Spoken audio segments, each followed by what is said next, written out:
वेद। वेद का रहस्य क्या है? आइए जानते हैं वेद के बारे में। Welcome to my YouTube channel Gyan Sagar. ज्ञान सागर में आपका बहुत बहुत स्वागत है। ज्ञान सागर को सब्सक्राइब करने के लिए ज्ञान सागर 602 पे सब्सक्राइब करें। इस चैनल पे सिर्फ आध्यात्मिक, पौराणिक, धार्मिक वीडियो ही आपके सामने प्रस्तुत होगी। तो चलिए जानते हैं वेद के रहस्य के बारे में। वेद के बारे में आपने सबने सुना ही होगा। वेद कितने प्रकार के होते हैं, वेद का क्या महत्व है हमारे जीवन में, चलिए जानते हैं। वेद। मत्स्य अवतार भगवान विष्णु के प्रथम अवतार है। मछली के रूप में अवतार लेकर भगवान विष्णु ने एक ऋषि को सब प्रकार के जीव जंतु एकत्रित करने के लिए कहा और पृथ्वी जल में डूबी रही थी। तब मत्स्य अवतार में भगवान ने उस ऋषि की नाव की रक्षा की। इसके पश्चात ब्रह्मा ने पुनः जीवन का निर्माण किया। एक दूसरी मान्यता है के अनुसार एक राक्षस ने जब वेदों को चुरा कर सागर की अथाह गहराई में छुपा दिया, तब भगवान विष्णु ने मत्स्य रूप धारण करके वेदों को प्राप्त किया और उन्हें पुनः स्थापित किया। मत्स्य अवतार की कथा। एक बार ब्रह्मा जी की असावधानी के कारण एक बहुत बड़े दैत्य ने वेदों को चुरा लिया। उस दैत्य का नाम हयग्रीवा था। वेदों को चुरा लिए जाने के कारण ज्ञान लुप्त हो गया। चारों ओर अज्ञानता का अंधकार फैल गया और पाप और अधर्म का बोलबाला हो गया। तब भगवान विष्णु ने धर्म की रक्षा के लिए मत्स्य रूप धारण करके हयग्रीव का वध किया और वेदों की रक्षा की। भगवान ने मत्स्य का रूप इस प्रकार धारण किया। इसकी विस्मयकारिणी कथा इस प्रकार है। कल्पांत के रूप एक पुण्यात्मा राजा तप कर रहा था। राजा का नाम सत्यव्रत था। सत्यव्रत पूर्ण आत्मा तो था ही, बड़े उदार हृदय का भी था।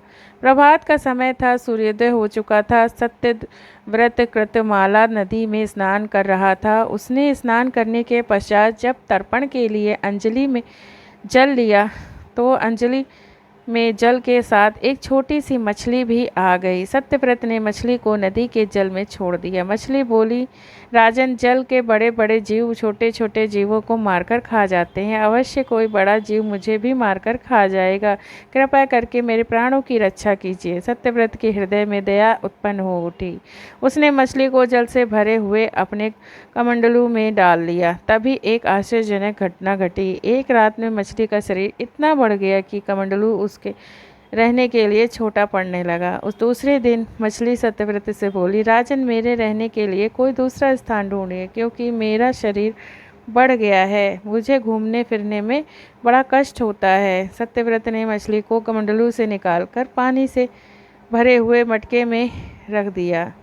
यहाँ भी मछली का शरीर रात भर में ही मटके में इतना बड़ा हो गया कि मटका भी उसके रहने के लिए छोटा पड़ गया। दूसरे दिन मछली पुनः सत्यव्रत से बोली, राजन, मेरे रहने के लिए कहीं और प्रबंध कीजिए, क्योंकि मटके भी मेरे रहने के लिए छोटा पड़ रहा है। तब सत्यव्रत ने मछली को निकालकर एक सरोवर में डाल किया, किंतु सरोवर भी मछली के लिए छोटा पड़ गया।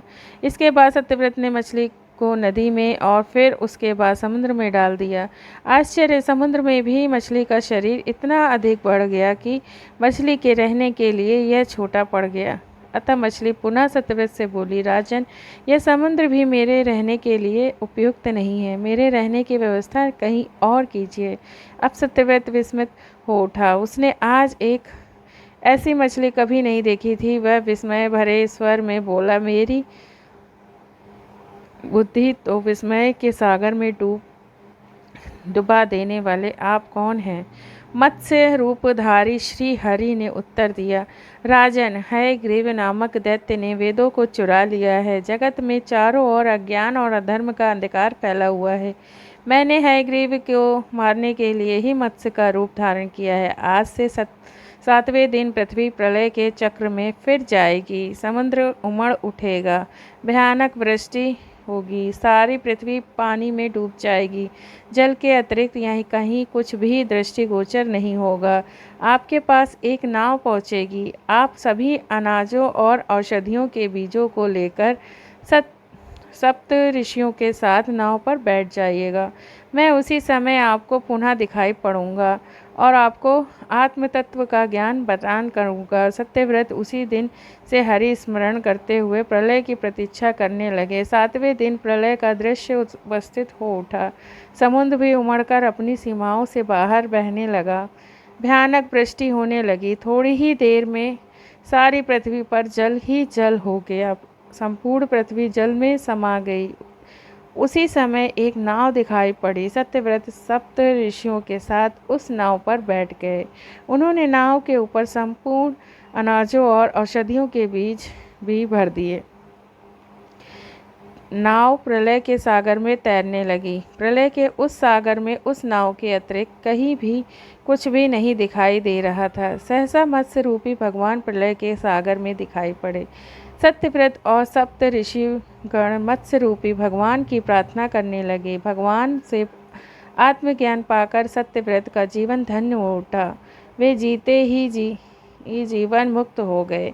प्रलय का प्रकोप शांत होने पर मत्स्य रूपी भगवान ने हयग्रीव को मारकर उससे वेद छीन लिए। भगवान ने ब्रह्मा जी को पुनः वेद दे दिए।